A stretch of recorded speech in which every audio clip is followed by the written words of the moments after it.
Graça e paz, meus irmãos, podem sentar. Seja bendito o nome do Senhor, aquele que é Criador e Senhor de todas as coisas. Diante dele, o que temos a fazer é nos prostrar e precisamos reafirmar dia após dia que nascemos para adorar o seu nome. Não há nenhum outro motivo que nos trouxe a esse lugar que não seja adorar a Deus, louvar a Deus, bendizer o seu maravilhoso, o seu precioso nome que está acima de todos os nomes. Eis a razão pela qual nós estamos aqui nesta noite. Que Deus te abençoe, meu irmão, que Deus possa estar falando conosco nesta noite, através da exposição da palavra, que a palavra e tão somente ela possa trazer ao nosso coração exortação, possa nos corrigir e possa também nos desafiar, possa trazer ao coração da gente aquilo que lhe apraz, que ela cumpra os seus desígnios. E nós cremos, irmãos, que tudo aquilo que foi determinado pelo Senhor há de se cumprir em nome de Jesus. Deus cumpre os seus desígnios, e por isso que estamos aqui, irmãos. O que nos traz a este ajuntamento é a certeza que Deus fala através de sua santa revelação. Deus está presente neste lugar. Deus ministra às nossas vidas aquilo que de fato, irmãos, e essencialmente nós necessitamos ouvir. Não aquilo que queremos ouvir, mas aquilo que necessitamos ouvir. Que Deus possa estar me usando como instrumento em suas mãos. Saímos daqui edificados por sua palavra, em nome de Jesus. Amém, querido? Lhe convido a voltar ao texto que nós lemos domingo passado, irmãos. Livro de Atos dos Apóstolos, capítulo 17. Atos, capítulo 17.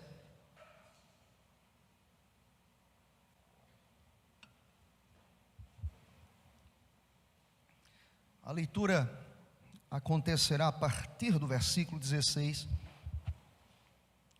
Discurso de Paulo em Atenas, ele que traz o anúncio daquele que era desconhecido, aquele povo, mas era o Deus que Paulo conhecia muito bem, que tinha se revelado a ele, que tinha transformado o seu coração. Lhe convido a acompanhar até o final deste capítulo 17. Quero repetir a leitura que fiz domingo passado, a partir do versículo 16. Acompanhe, meu irmão, a leitura do texto. A você que está aqui, a você também que está em casa, acompanhe a leitura com atenção, vendo os detalhes, acompanhando a ideia do texto, extraindo do texto lições maravilhosas, poderosas. E quero lembrar ao teu coração que a palavra, ela fala por si só, irmãos. A palavra é viva, e quando nós lemos a palavra, Deus está de fato falando aos nossos corações. Acompanhe a leitura, meu irmão.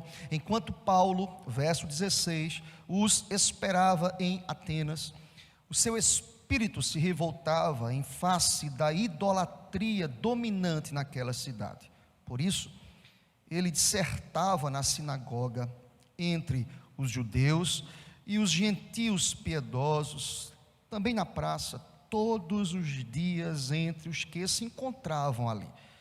E alguns dos filósofos, epicureus e estoicos, contendiam com ele, havendo quem perguntasse: que quer dizer esse tagarela? E outros: parece pregador de estranhos deuses, pois pregava a Jesus e pregava acerca da ressurreição.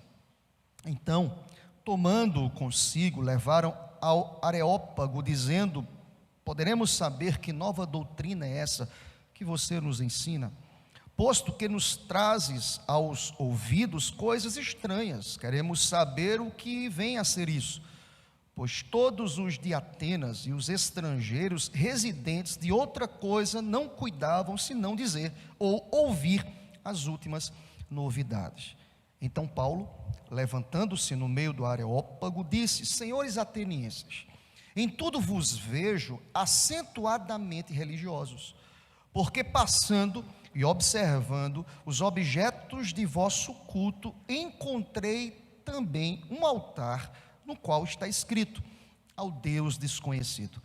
Pois esse que adorais sem conhecer é precisamente aquele que eu vos anuncio.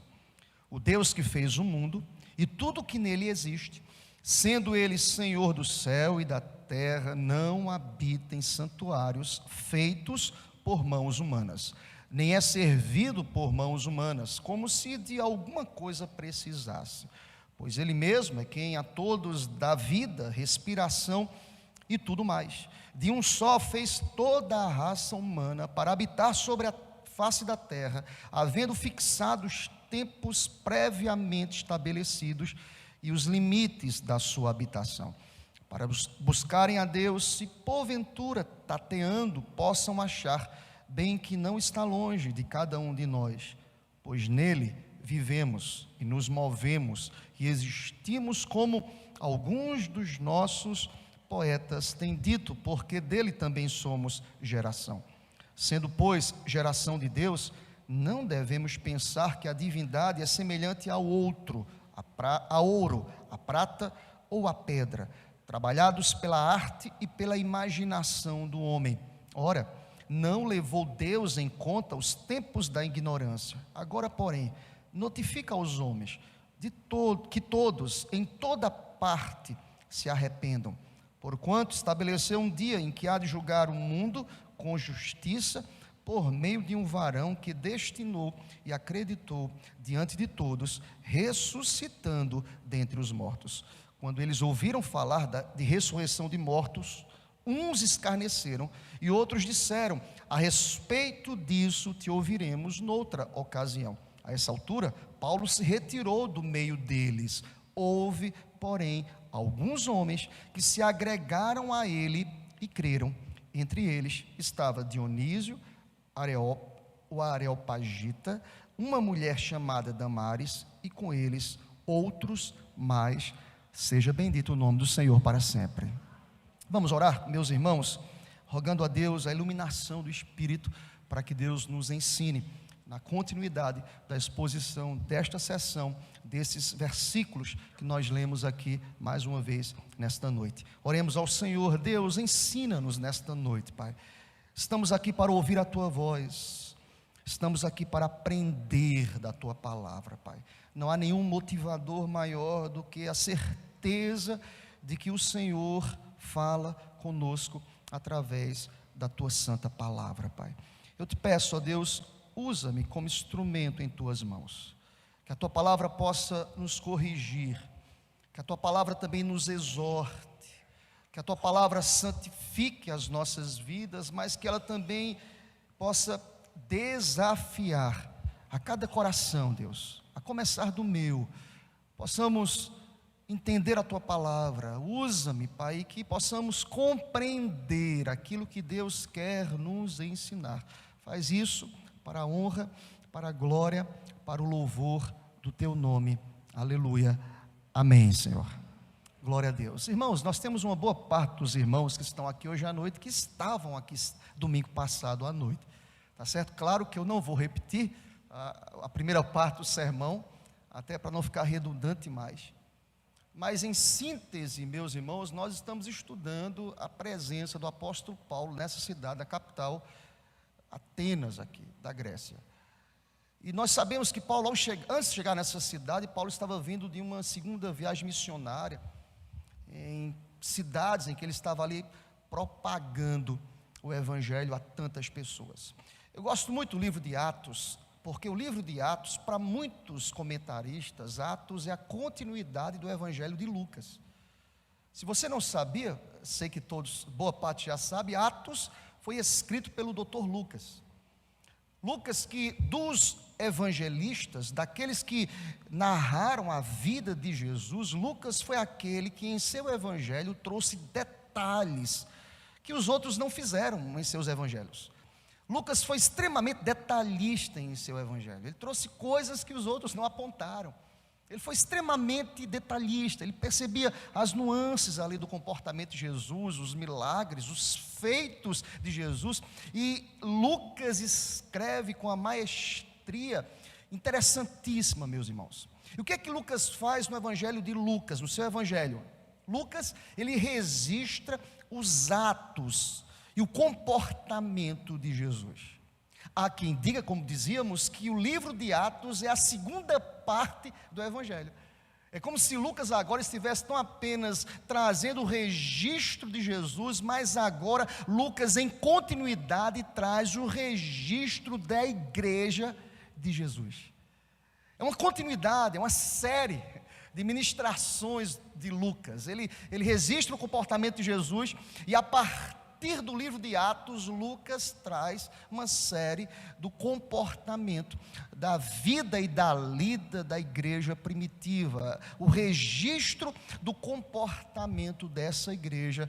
E nós temos um livro histórico do Novo Testamento que chamamos de Atos, Atos dos Apóstolos. Há quem diga que o tema poderia ser Atos da própria igreja, a igreja primitiva que se comportou frente aos embates, às lutas que eles enfrentaram naquele contexto de perseguição religiosa. Mas se você estudar o livro de Atos, chama-me a atenção que do capítulo 1 ao capítulo 12, nós iremos perceber que a maior ênfase no registro de Lucas a vida de Pedro.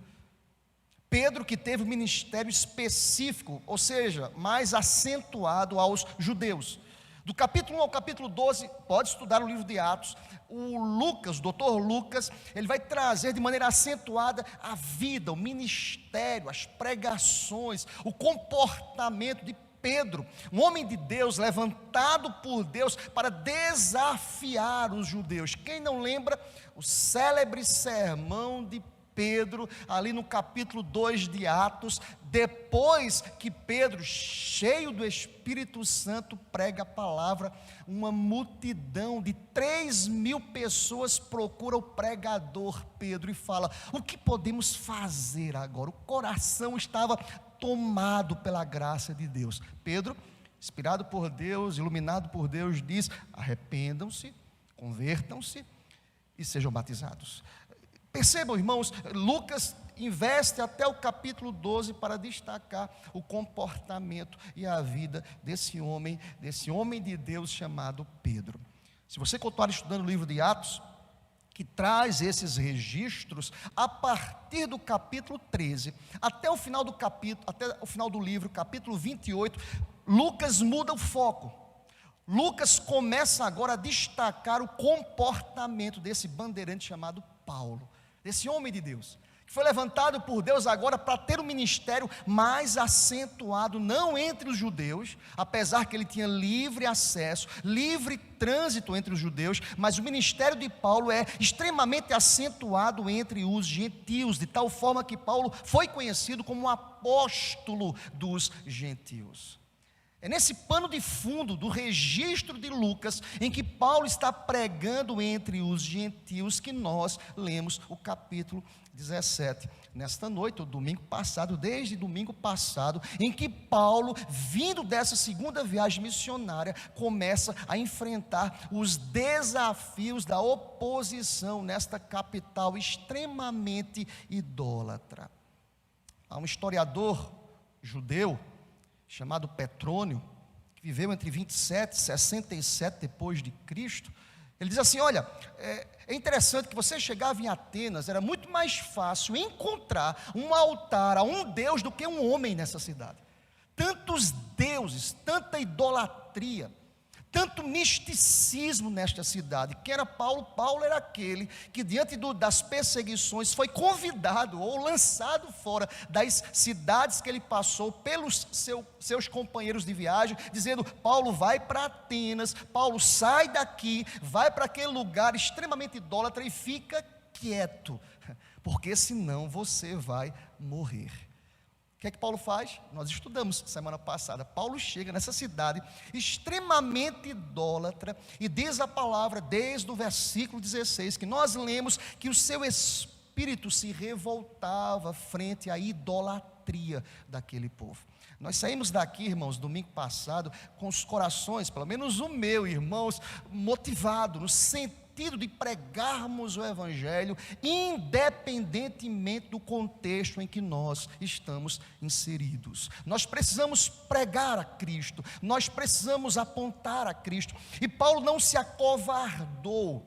E se você perceber, eu não quero repetir o sermão, é claro, irmãos, ali naquele contexto, Paulo que pregava na sinagoga aos sábados, nós falamos sobre isso, Paulo que pregava todos os dias, a expressão usada ali é que todos os dias Paulo pregava nas ágoras, eram as praças da época, e nas praças, nas ágoras, ali se discutia política, filosofia, educação, religião. Era um ambiente em que os pensadores desta cidade, que carregava o título de uma cidade extremamente intelectual, eles discutiam temas que norteavam por esses campos aqui citados. Paulo se levanta e começa a falar de Jesus. Isso trouxe uma revolta àqueles homens, de tal forma que eles pegam Paulo, levam Paulo para o Areópago. O Areópago era o espaço em que as decisões judiciais, filosóficas, religiosas, elas eram decididas e tomadas ali. É nesse contexto que Paulo se levanta, e nós terminamos o sermão domingo passado, nesse contexto, em que Paulo, no meio do Areópago, se levanta e começa a dizer: senhores atenienses, percebo que vocês são extremamente religiosos. E observando o altar aqui, eu observei que havia ali uma descrição de um Deus, ao Deus desconhecido, esse que vocês não conhecem. É o Deus que mudou meu coração, é o Deus que eu conheço, é o Deus que eu não posso deixar de falar a respeito dele, é o Deus que pode mudar a vida de vocês, é o Deus que está aqui para me usar como boca sua, para a glória e o louvor do seu próprio nome, em nome de Jesus. Deixa-me dizer uma coisa, querido. Nada pode trazer ao coração de um crente medo ou temor frente às perseguições desse mundo. Nós saímos daqui domingo passado com esse desejo de pregar, não sei vocês, mas eu saí mais desejoso em pregar. Me senti desafiado, irmãos, a não me calar, a colocar frente, a não encontrar uma mensagem aceitável aos ouvidos, mas a pregar aquilo que Paulo vai nos sinalizar aqui nesta noite. A minha proposta hoje à noite, como continuidade desse sermão, é olhar com vocês a partir do texto que nós paramos, o versículo 23, nós paramos justamente, irmãos, nesse versículo 23, quando Paulo traz este elogio aos atenienses, dizendo: olha, percebo e observo, verso 23, os objetos do culto de vocês, e eu encontrei um altar no qual está escrito: ao Deus desconhecido, esse Deus que vocês não conhecem, ou adoram sem conhecer. Vocês percebem a capacidade de ter uma ligação, um link que Paulo faz, irmãos? O feeling dele é impressionante. Ele olha aqui para o altar e diz assim: olha, o que vocês adoram sem saber, mas vocês adoram, eu sei, eu quero ensinar a vocês, eu conheço e quero ensinar para vocês. É nessa ideia que Paulo vai começar a ministrar essa palavra a esses homens, aos atenienses. Eu quero chamar a sua atenção, antes de entrarmos no texto propriamente dito, citando para vocês um pensamento, uma frase no comentário de Calvino, que ele diz assim: é muito melhor ter conhecimento de Deus do que adorar sem conhecê-lo, pois Deus não pode ser cultuado de maneira reverente, a não ser que primeiro Ele seja conhecido. Porque há uma ênfase nas igrejas reformadas por conhecer. Vez por outra eu encontro alguém dizendo: vocês se preocupam muito por conhecer. Irmãos, eu só posso adorar a Deus de maneira sincera e verdadeira se conhecê-lo. Paulo tem essa proposta aqui. Paulo está numa capital que valoriza o conhecimento, e Paulo está aqui para anunciar. Olha a expressão que ele usa: eu vos anuncio a partir de agora esse Deus que vocês não conhecem, adoram sem conhecer, mas eu estou aqui como instrumento de Deus para anunciar aquele que eu conheço. Em outras palavras, irmãos, sabe o que Paulo está dizendo a gente aqui hoje à noite? É que nós precisamos conhecer a Deus para anunciá-lo. Entenda isso em nome de Jesus. Amém, meu irmão? É muito mais do que frequentar a igreja, é muito mais do que dominicalmente estar aqui. É conhecer Deus. Conhecer Deus gera no nosso coração algumas considerações, algumas verdades que são fundamentais para este anúncio. Lembrem-se, Paulo se levanta no meio do Areópago e diz: eu quero anunciar, eu quero proclamar, eu quero dissertar, eu quero trazer para vocês um ensinamento que vai ser extremamente fundamental para a salvação de vocês. Olha que coisa impressionante, irmãos. Entendam, a salvação vem por ouvir, vem pela pregação da palavra. Eu não posso procurar mensagens que sejam aceitáveis, ou uma mensagem aceitável aos ouvidos. Eu preciso pregar Deus, eu preciso pregar a palavra. E como nós podemos fazer isso? Paulo traz aqui os caminhos de uma boa homilética, de um bom sermão, de uma boa dissertação, de um bom ensinamento. Se não vejamos, irmãos, primeiro, o que é que Paulo fala nesse discurso, pastor, que foi tão significativo nesse Areópago, nessa ambiência, nesse ambiente em que os pensadores se reuniam? Paulo falou primeiro sobre a grandeza de Deus, dizendo: começa do início, querido, Deus é o Criador de todas as coisas, seja bendito o nome do Senhor para sempre.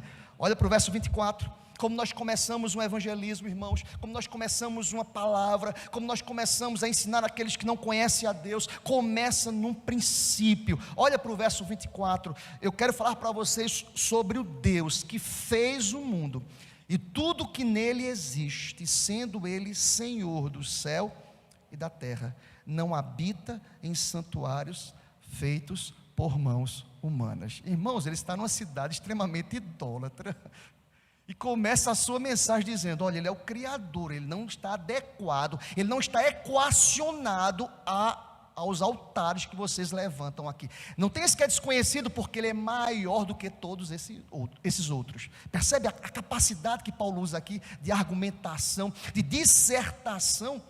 Irmãos, eu quero que você entenda aqui o contexto. O contexto aqui é o contexto dos epicureus, que também eram ateus. Sabe o que os epicureus diziam aqui, esses filósofos? Eles diziam que tudo era matéria, e que a matéria sempre havia existido. Tudo já existia, nada foi criado. Paulo está falando aqui no meio de estoicos, que diziam que tudo era Deus, ou segundo os estoicos, Deus não havia criado coisa alguma, Deus apenas organizou a matéria. Aí sabe o que Paulo diz? Ele se levanta para dizer: não tem esse Deus desconhecido em vocês, esse Deus que eu adoro em espírito e em verdade, é o Criador. Tudo foi feito através da sua palavra, da sua ordem. Deus é o início, a origem de todas as coisas. É como se Paulo trouxesse com intrepidez Gênesis, capítulo 1, versículo 1, num princípio criou Deus os céus e a terra. Ou seja, esse Deus que vocês não conhecem é o Criador. A Ele seja a honra e a glória pelos séculos dos séculos, amém. Eu conheço muita gente que no ambiente de ateus, de agnósticos, de pensadores, de filósofos, de professores, de doutores, de pós-doutores, se calam. Quem sou eu? Esses caras não acreditam em Deus, eles vêm com uns argumentos filosóficos que eu sou tão pequenininho, quem sou eu? Eu quero dizer para você hoje à noite que você é aquela pessoa que foi levantado por Deus para dizer: Deus é o Criador de todas as coisas. Mas pastor, quem vai convencê-los? Não é o teu argumento, nem o meu. Quem convence é o Espírito Santo de Deus. Sabe quem eu lembro? Meados de 2006, eu fiz o curso de pedagogia com a minha esposa, experiência maravilhosa, irmãos. E ali no curso de pedagogia, comecei em 2004, terminei em 2007, eu conheci um professor de filosofia. Interessante que lá no curso, eu era desafiado por aquele professor, um pensador, muito bom, não vou citar o nome dele, nem me pergunte. E ele, vez por outra, nas discussões filosóficas, ele dizia: pergunta ao pastor, já me tentando, já querendo me colocar. E eu percebi que em algum momento daquelas apontadas dele, ou daquelas provocadas dele, ele estava querendo de alguma forma me menosprezar, ou tentando me expor. E eu, em algum momento, eu disse assim: no decorrer dos meses, eu disse assim: professor, eu quero propor ao senhor que depois a gente possamos conversar depois, eu e o senhor aí, com muita tranquilidade, uma oportunidade. Está certo, pastor, nós iremos conversar. Agora responda às crises religiosas e filosóficas dessa turma de 64 alunos. Eu disse: pastor, professor, deixa que depois eu respondo aí. Não que eu estava fugindo, mas ele estava de alguma forma tentando me colocar ele naquela posição de professor. Sabe o que Deus fez, irmãos? Eu já contei aqui na igreja. Esse professor era de Maceió. Ele vinha numa van com outros professores. Houve um dia, lá no final do meu curso, que esse professor perdeu a van. Quando eu comecei a cursar, irmãos, pedagogia, eu comecei na igreja de Arapiraca, eu era pastor em Arapiraca. Eu vim para Maceió e continuei o curso já pastoreando aqui. Eu ia todos os dias para Arapiraca, na Uneal, hoje, era Funesa na época, eu ia todos os dias lá e voltava. Houve um dia, uma sexta-feira, voltando para Maceió, quando eu saía lá na entrada da faculdade, quem estava? O meu professor. Eu disse: professor, o senhor vai ficar aqui direto em Arapiraca? Não, rapaz, eu perdi a van por alguma razão, o pessoal foi embora. E eu estou aqui esperando, o que é que eu vou fazer? Já sei, vai comigo de carona. Ele disse: perfeito, vamos embora, bora. Quando ele entrou no meu carro, eu já coloquei um louvor. Puf. Sabe o que eu disse? Se está de carona, quem apita sou eu aqui. Lá ele era um professor, agora ele era um passageiro. Irmãos, eu vim até Campo Alegre. Quem conhece a estrada? Só deu Felipe. Pá. Ele fazia: é verdade, é verdade. Está de carona, meu irmão, tem que dizer é verdade. Ou é verdade ou fica. Não tem essa não. É verdade, é verdade, é verdade. Feliz da vida, era tão duro, sorrindo. É, né, rapaz? E só Jesus, só contando tudo que eu queria falar para ele, Deus me deu assim de bandeja. Fala, é agora. E eu aproveitei a oportunidade. Eu descobri, irmãos, nessa conversa, depois de Campo Alegre, ele resolveu falar. É verdade, irmãos. Ele disse assim: olha, tudo que você está dizendo aí eu conheço. Eu cresci na igreja. Eu cantei num coral. Eu participei da igreja. Mas me decepcionei com a igreja. Entrei na universidade. Aquilo que era conceito foi desconstruído na minha mente. Eu comecei a ler, a conhecer novas ideias, e a minha mente foi transformada. Eu disse para ele: Deus pode restaurar e resgatar o teu coração. Deus se conhece. E ali, irmãos, foi uma conversa boa. Não sei para ele, para mim foi perfeita. Irmãos, nós precisamos aproveitar as oportunidades. Irmãos, aquele homem era um escritor. Quem era Filipe perto dele? Eu era aluno dele. Mas Deus me deu a oportunidade, eu poderia o quê? Ficar calado ali. Deixa quieto, eu vou ouvir agora. Quem sabe ele vai me ajudar, porque eu vou pegar alguns conhecimentos para a prova, quem sabe não. Ele agora vai ouvir. Chegou a minha vez. Até lembrei de uma música: tanto tempo esperei. Chegou a minha vez, agora ele vai ouvir. Irmãos, Paulo é aquele que não tem medo. Lembre-se, ele foi carregado para o Areópago. Ele poderia dizer: olha, depois eu converso sobre isso. Olha, eu quero refazer o que eu disse. Não, Paulo começa do início. Quero lhe dizer hoje à noite: Deus tem te levantado na repartição pública, na universidade, na escola, entre a tua família, para dizer: nós cremos assim. Deus é o Criador de todas as coisas. Nós somos criacionistas. Por quê? Porque a palavra nos diz que Deus é o Criador. Num princípio criou Deus os céus e a terra. Seja bendito o nome do Senhor para sempre. Aleluia. A primeira coisa que Paulo diz entre os atenienses aqui, entre esses pensadores, ele fala sobre a grandeza de Deus. Mas, irmãos, o texto continua. Se Deus é tão grande, veja que lógica na mensagem de Paulo. Deus poderia ser tão transcendente. Se Ele é Criador, Ele poderia esquecer das nossas necessidades. Quem sabe algum membro daquele conselho poderia pensar: se Deus é tão grande, se Ele é o Criador, então é o Deus que não se relaciona, Ele não é imanente. Olha o que Paulo vai dizer. Não, olha para o verso 25, a segunda verdade na pregação de Paulo. Ele fala sobre a bondade, ele fala sobre a misericórdia, ele fala do Deus provedor. Olha comigo o versículo 25, olha o que diz o texto: nem é servido por mãos humanas, como se de alguma coisa precisasse. Olha o que diz a palavra. Vamos ler juntos o finalzinho desse verso 25, toda igreja. Pois Ele mesmo é quem a todos dá vida respiração e tudo mais. Fantástico, meus irmãos. Eu vibro, que sabedoria dada por Deus.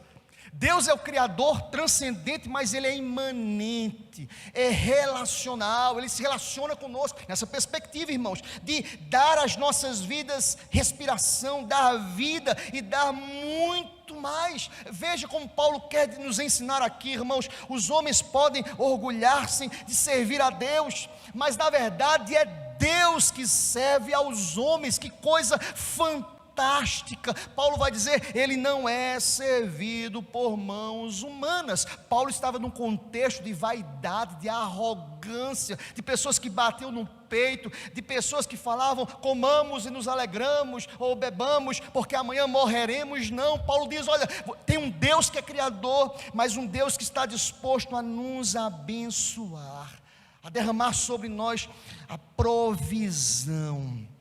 Ele diz assim, olha, esse templo de vocês é um templo incapaz de conter a Deus. Os cultos de vocês são incapazes de acrescentar alguma coisa a Deus, e acrescentou é Ele, Deus, em sua livre agência, que nos abençoa, nos dando vida, respiração e tudo mais. Eu fico imaginando o olhar daquelas pessoas, que Deus é esse, que divindade é essa, que cria, mas ao mesmo tempo está conosco, governando, sustentando, abençoando, trazendo às nossas vidas respostas maravilhosas. Eu também estou aqui para lhe dizer hoje à noite, é Deus que tem sustentado as nossas vidas, aleluia.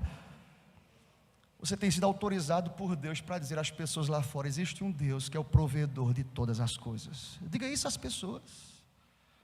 Sabe por que você respira? Porque Deus tem permitido. Sabe por que o teu salário cai todo mês na conta? Porque Deus é bom. Sabe por que você se alimenta, você tem vestes? Deus tem sido bom, misericordioso. Paulo vai por esse caminho, irmãos. Essas declarações aqui de Paulo são fantásticas. Paulo, ele faz declarações aqui suscitas, mas Paulo devastou tudo aquilo do sistema religioso da Grécia ali, dizendo, Deus é que é a fonte de toda boa dádiva, de todo dom perfeito, como diz Tiago, capítulo 1, versículo 17, tudo provém de Deus. Paulo diz aqui em suas palavras, rápidas palavras, ele diz, é Deus que nos traz vida, é Deus que nos sustenta com a sua bondade, como diz Jesus em Mateus 5, versículo 45, é a bondade de Deus que deve conduzir o homem em todos os seus caminhos. Há um Deus que é criador, mas há um Deus que é presente. Quero lhe dizer hoje à noite também, há um Deus que é criador. No princípio criou Deus os céus e a terra, mas é um Deus que está aqui nesse lugar, aleluia.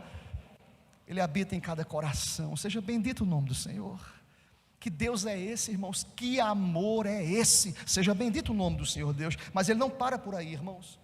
Se Deus é criador, na mensagem de Paulo, se Ele está presente, é imanente. Paulo fala também sobre aquele que governa, Ele é soberano. Nós presbiterianos gostamos muito dessa palavra, Deus é soberano. Amém, meu irmão? Pelo menos eu gosto, né? Deus é soberano. Você quer conhecer um presbiteriano e já começa a falar, Deus é soberano. Esse é presbiteriano, só fala de soberano. Mas Deus é soberano, irmãos. Deus é governador, Ele cria e sustenta. A confissão de fé do Westminster vai falar sobre isso. Ele é o criador e o sustentador de todas as coisas. Paulo vai falar sobre isso, a partir do verso 26 até o verso 29, acompanha comigo a leitura do texto. Diz a palavra, verso 26, de um só, soberanamente, fez toda a raça humana, para habitar sobre toda a face da terra, havendo fixados tempos previamente estabelecidos e os limites da habitação. Meu irmão, você está para entender o que Paulo está dizendo aqui? Ele criou, Ele estabeleceu, Ele que deu limites. Vocês não mudam nada, vocês não apitam em nada. Foi Deus que soberanamente colocou limites, estabeleceu todas as coisas. Para quê? Verso 27, para buscarem a Deus, se porventura tateando, possam achar, bem que não está longe de cada um de nós. Verso 28, acompanha comigo. Pois nele vivemos e nos movemos e existimos, como alguns dos vossos poetas têm dito, porque dele também somos geração. Sendo, pois, geração de Deus, não devemos pensar que a divindade é semelhante a ouro, olha os altares lá, a prata ou a pedra, trabalhados pela arte e a imaginação dos homens. Deus é muito maior do que todas as coisas, porque Deus é o governador, Ele não está sujeito. Eu não posso colocar Deus, entendeu, atenienses? Entendeu? Homens de Deus e mulheres de Deus aqui, nós não podemos colocar Deus numa redoma de vidro. Deus é que é o Criador, Deus é que traz os limites, Deus é que tem o controle. Olha aqui para mim, irmãos, por isso que eu não posso ter medo de nada, porque a minha vida está segura e guardada nas mãos daquele que é Senhor, soberano sobre todas as coisas, aleluia. Deus tem um controle, irmãos. Eu fico imaginando as palavras aqui, a recepção desse povo, as palavras de Paulo. Você notou os detalhes do texto? Ele diz: Deus é o Criador, Ele é o Senhor da história, e Ele tem a geografia de tudo. O que é que Deus faz? Deus cria de um só homem, de modo que todas as nações são feitas da mesma substância e do mesmo sangue. Verso 26, que milagre maravilhoso é esse. Fantástico. E veja bem, irmãos, por que Paulo fala isso? Alguém pode ver inadvertidamente lendo esse texto, que esse texto está solto aqui. Não, Paulo sabe para quem está falando. Por quê? Os gregos, se você não sabia, eles acreditavam ser uma raça especial e diferente das outras nações. Aí Paulo quebra esse paradigma, Paulo joga na vala comum essa ideia: vocês não são melhores do que ninguém. Foi de um só que toda a raça humana veio a existir. Deus não faz acepção de pessoas. Vocês não são melhores do que ninguém. Eu quero lhe dizer aqui hoje à noite, não é porque nós estamos aqui nesse culto que somos melhores do que aqueles que não conhecem a Deus. É a graça. Todos pecaram e todos carecem da glória de Deus. É Deus soberanamente que está no controle de todas as coisas, em nome de Jesus. E em seguida, sabe o que ele faz? Ele diz assim: olha, a essa altura do discurso, Paulo diz: porque nele vivemos. Eu gosto muito desse texto, irmãos. Pois nele vivemos, nos movemos e fazemos o quê? Existimos. Se nós estamos aqui nesse areópago, é porque é um Deus que nos sustém, que nos sustenta. E sabe o que ele faz? Paulo foi usado por Deus, irmãos. Ele acrescenta, ele usa as palavras de dois poetas da época, chamados Arato e Cleantes. Ele até diz aqui, como alguns dos poetas têm dito, verso 28, irmãos. Ele usa para dizer: porque dele também somos geração. Ele usa o contexto sabiamente, ele usa o seu contexto para dizer, eles apontam para aquele que é Senhor, para aquele que tem um controle, para aquele que não pode ser dominado, para aquele que não pode ser colocado numa redoma de vidro. Eu quero dizer também nesta noite: Deus não está sujeito às minhas inclinações, à minha vontade. Deus não é um servo que eu diga assim: Deus, eu não aceito isso, eu não quero isso, eu não aceito isso aqui. Não, irmãos, olha aqui para mim, em nome de Jesus. Deus é que está no controle da vida da gente, e Ele faz tudo como lhe apraz. E sabe o que eu devo fazer para Deus? Deus, tem misericórdia de mim, e como Jesus, seja feita a tua vontade, em nome de Jesus. Nem sempre a vontade de Deus é a minha vontade, mas eu vou dizer uma coisa que você já sabe muito bem, eu sei também, que às vezes nós aprendemos apanhando, é que a vontade de Deus é a melhor, mesmo que me leve aos desertos da vida. Dói, irmãos? Dói. Ninguém aqui é masoquista, dói. É bom ser provado? Não. Mas a provação gera no coração do crente aperfeiçoamento. Quem promove isso? Aquele que dá limites a todas as coisas. Olha, eu quero lhe dizer hoje à noite: Deus está no controle da tua vida, em nome de Jesus. Seja a boca de Deus para dizer isso às pessoas em que você trabalha, em que você convive. E sabe como é que Paulo termina o sermão dele? Dizendo: se Deus é governador, ele diz que Ele é o Salvador. Não poderia terminar o plano da salvação sem falar no Salvador, como está escrito no verso 30 e 31. Paulo fecha o seu discurso dizendo que Deus é a graça de Deus que salva. Olha o verso 30 e olhem comigo o verso 31. Acompanhe comigo, ora, não levou Deus em conta os tempos da ignorância. Agora, porém, notifica aos homens que todos, em toda parte, façam o quê, queridos? Se arrependam. Olha aqui para mim, irmãos, tem crente, tem medo de falar essa palavra. Você precisa se arrepender. Arrependa-se. O que é que vão pensar de mim, que eu sou melhor? Não, fala a verdade, irmão. Não tenha medo. Abra a boca. Porque quem convence é o Espírito Santo de Deus. Sabe por que nós estamos aqui hoje à noite? Porque passamos pelo processo de arrependimento. A graça de Deus invadiu o coração da gente. E hoje eu sou nova criatura, porque Deus trouxe vida nova ao meu coração. Paulo diz àqueles homens, com ousadia, irmãos, se arrependam. Porquanto, verso 31, irmãos, estabeleceu um dia. Olha que palavra dura, irmãos. Haverá um dia em que Deus irá julgar o mundo com justiça, não com a nossa justiça, por meio de um varão que destinou e acreditou diante de todos, ressuscitando dentre os mortos. Glória a Deus por isso. Sabe que Paulo termina esse sermão dizendo o seguinte: é a graça, é a salvação que promove transformação no coração do homem. É impressionante como Paulo encerra a sua mensagem. Ele traz aqui evidências, irmãos, da graça de Deus. E se você perceber, durante séculos e séculos, Deus mostrou-se muito paciente com o nosso pecado, ou com o pecado do homem, com a ignorância do homem.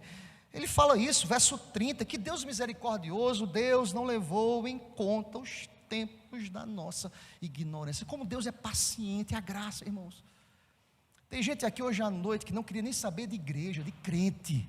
Eu já falei isso aqui na igreja. Tem gente que odiava crente, igreja. Tem um irmão aqui da igreja que hoje é oficial, não vou dizer também o nome não, viu, irmão? Nem pergunte. Dizia assim: pastor, enquanto a igreja que antigamente, já falei, já denunciei que era antigo, antigamente se colocava uma corneta, lembra na porta da igreja, uma corneta? Tem bairros que a gente tem uma corneta na porta da igreja. Quanto mais a corneta aumentava, eles colocavam uma boca de 18 com todo tipo de música para combater as cornetas da igreja. E hoje ele é um crente, oficial dessa igreja, que diz assim: Deus, Tu és o Deus da minha vida, aleluia. Deus foi tão paciente, irmãos, tão misericordioso. Olha para a tua história. Quantos caminhos nós procuramos, quantos caminhos errados, mas Deus pacientemente, Ele diz àqueles homens: não está perdido não. Deus não levou em conta os tempos da ignorância. O que é que Paulo quer dizer aqui? Eu não sou melhor que vocês. É como se Paulo pegasse a história dele. Eu fui um perseguidor do evangelho, mas Deus foi misericordioso comigo e a sua graça me alcançou. Aleluia, irmãos. Diz a palavra aí, ainda, irmãos, que foi Deus que estabeleceu de maneira misericordiosa a sua vontade a todos, e todas as partes, verso 30, para que eles se arrependam. Notifica aí, se arrependam. É interessante como ele termina o verso 31, mas ele voltará, ele irá julgar, através de um homem que veio, que acreditou a todos, e que ressuscitou dentre os mortos. Irmão, sabe, nada está aqui por acaso. Sabe para quem Paulo estava dizendo que ele ressuscitou? Para os gregos. Quem eram os gregos? Os gregos consideravam o corpo uma prisão. E quanto antes a pessoa deixasse o corpo, mais feliz seria o homem. Como é que agora Paulo vai dizer: esse corpo voltará, irá ressurgir glorificado? Que mensagem é essa? Isso trouxe transtornos aos corações. Repito, nem sempre aquilo que nós pregamos é aceitável aos ouvidos. Há muitos temas que nós precisamos tratar aí fora, irmãos. A igreja não pode se calar em nada desses temas. Há temas que precisam ser combatidos abatidos, irmãos. Eu fico muito triste quando uma pedra se levanta para clamar. Eu vou citar uma pedra que diz assim: não podemos ter violência contra as mulheres, porque a igreja não fala sobre isso em seus templos. As pedras estão clamando. Quem tem que tratar isso aqui é a igreja, irmãos. Amém, meu irmão? Agora eu fiquei preocupado, viu? É aqui, esse é o ambiente de vida santa. As pedras estão clamando. Mas há temas que nós ficamos escondidos dentro dos nossos templos e nós não tratamos. Paulo não, ele ressuscitou. Seja isso aceitável ou não para vocês, ele ressuscitou, ele venceu a morte, e nós iremos ressuscitar com Cristo. Irmãos, isso trouxe transtornos, e a mensagem da salvação tem que ser pregada com fidelidade. Irmão, não procura ajeitar o evangelho se basta, é a salvação, é a palavra que muda, que transforma. Pregue a palavra em tempo, em fora de tempo, apesar do ambiente em que você estiver inserido. Abre a boca. Quem convence o homem é o Espírito Santo de Deus. Qual é a resposta disso? Fechamento do texto, para a gente fechar aqui em nome do Senhor. A mensagem de Paulo gerou 3 reações. Quais são elas? Estão aí no texto. A primeira é que alguns riram e escarneceram de Paulo. Verso 32, parte A. Quando ouviram falar de ressurreição dos mortos, uns escarneceram. Era uma mensagem estranha para os gregos. Que ressurgir? Que coisa, o corpo é uma prisão, quero saber de voltar para o meu corpo. Isso é uma mensagem sem futuro. Escarneceram, zombaram, riram de Paulo. Mas é um outro grupo aqui, é uma outra segunda reação. Outros se interessaram, mas quiseram aprender um pouco mais, eram mais detalhistas, ou seja, eles não foram tocados ainda para a salvação. Olha para a parte B do versículo 32, acompanha comigo, ainda está aí. E outros disseram: a respeito disso te ouviremos noutra ocasião. Eu fico pensando, irmãos, daquelas pessoas que vêm dominicalmente para a igreja, que você traz, que você paga um preço, que você ora por elas, vem aqui. Tem gente que é amigo do evangelho a vida toda e fala assim: um dia, quem sabe, deixa eu aprender mais, deixa eu entender mais, deixa eu ouvir mais, quem sabe eu estiver bem velhinho, eu vou aceitar a Cristo. Mas ninguém aceita a Cristo, irmãos. Ele que nos aceitou, Ele que nos procurou, Ele que nos amou. Diz a palavra, João, Ele nos amou primeiro. Graças a Deus por isso. Mas há um terceiro grupo. A essa altura, verso 33, Paulo se retirou do meio deles. Mas o verso 34 nos fala sobre um outro grupo, que entendeu a pregação e que creu em Jesus e foi salvo. Diz a palavra, verso 34. Houve, porém, alguns homens que se agregaram a ele e creram na mensagem do evangelho. Humanamente falando, irmãos, essa mensagem de Paulo poderia gerar salvação? Humanamente falando, absurdo, inaceitável. Mas eu concluo dizendo isso: quem convence não é o seu poder de persuasão, não é o seu intelecto, não é porque você conhece teologia, não é porque você sabe pregar, não é porque você tem os 5 passos para a salvação, não é porque você aprendeu um método de evangelizar. Isso é importante, quem sabe, para algum contexto. Mas quem convence o coração do pecador é o Espírito Santo de Deus. Por essa razão, não depende de nós, por essa razão, precisamos pregar o evangelho na certeza que o Espírito Santo de Deus há de trazer salvação para o louvor e a glória do seu próprio nome. Aleluia, amém.